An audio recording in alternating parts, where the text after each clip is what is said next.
मां काली जयंती की कथा। काली जयंती कथा।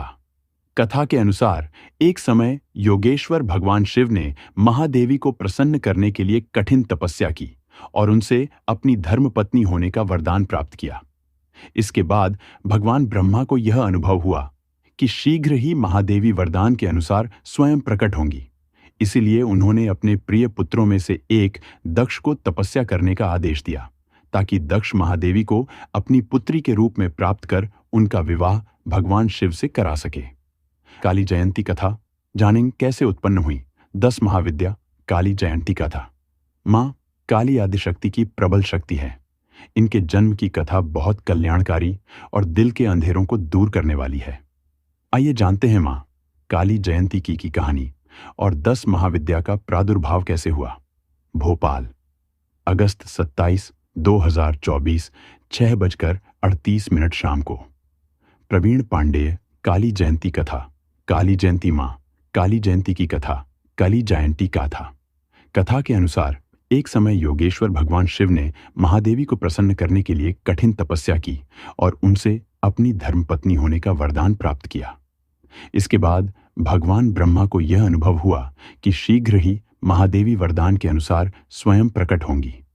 इसलिए उन्होंने अपने प्रिय पुत्रों में से एक दक्ष को तपस्या करने का आदेश दिया, ताकि दक्ष महादेवी को अपनी पुत्री के रूप में प्राप्त कर उनका विवाह भगवान शिव से करा सके।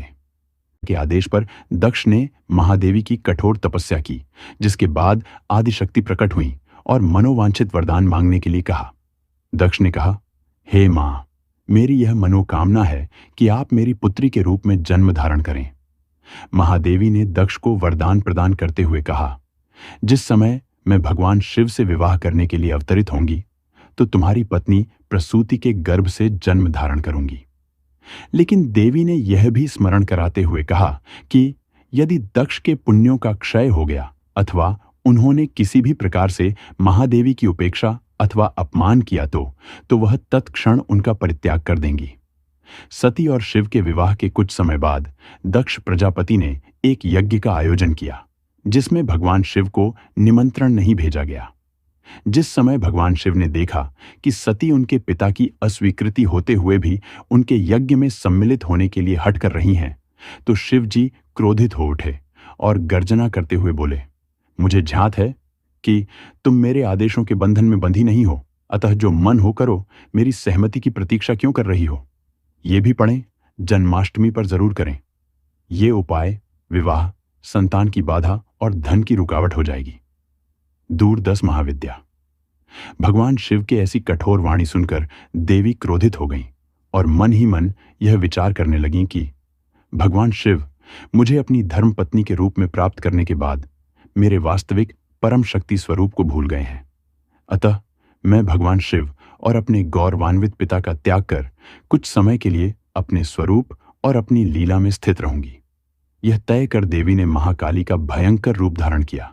ये श्याम वर्ण की देवी थीं, जो दिगंबरी, दिशाएं ही जिनका वस्त्र हों, लोल जिह्वा, जिनकी जिह्वा बाहर की ओर लटकी तथा दांतों के मध्य दबी हुई हो, अस्त व्यस्त केशों वाली तथा नरमुंड माला धारण किए हुए थीं।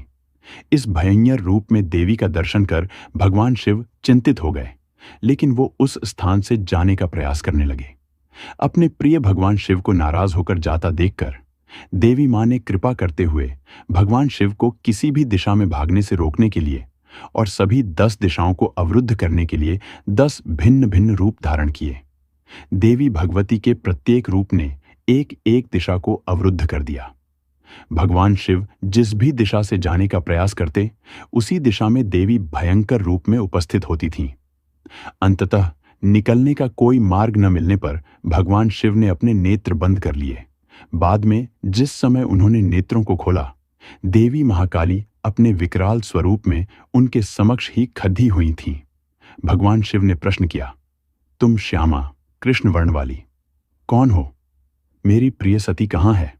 देवी ने हंसते हुए उत्तर दिया, क्या आप मुझे पहचान नहीं सकते?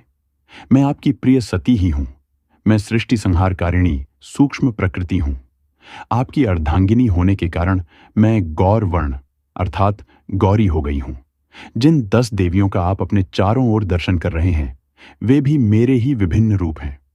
अतः हे महामति शंभु, आपको परेशान होने की आवश्यकता नहीं है।